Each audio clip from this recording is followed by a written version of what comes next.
Ladies and gentlemen, today, I want to talk to you about a fascinating and rapidly evolving field known as generative AI. Generative AI is a branch of artificial intelligence that focuses on creating new, synthetic yet realistic data. This data can take many forms, such as images, music, text, or even complex simulations. At its core, generative AI uses algorithms to learn patterns from existing data and then generate new, similar data. One of the most well-known techniques in this field is called generative adversarial networks, or GANs.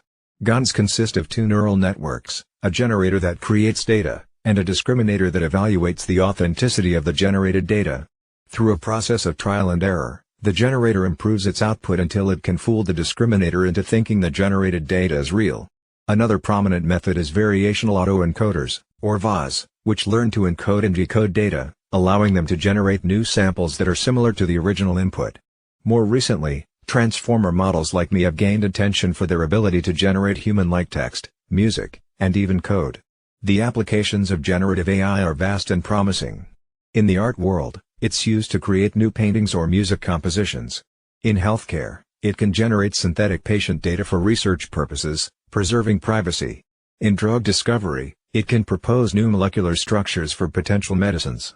It can also help in data augmentation, creating additional training data for machine learning models, and even in designing more robust cybersecurity systems by generating potential threat scenarios.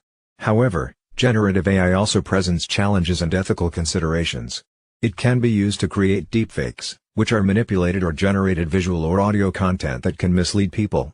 It can also exacerbate biases present in the training data. Therefore, it's crucial to develop and use these technologies responsibly and ethically. In conclusion, generative AI is a powerful and exciting field with immense potential.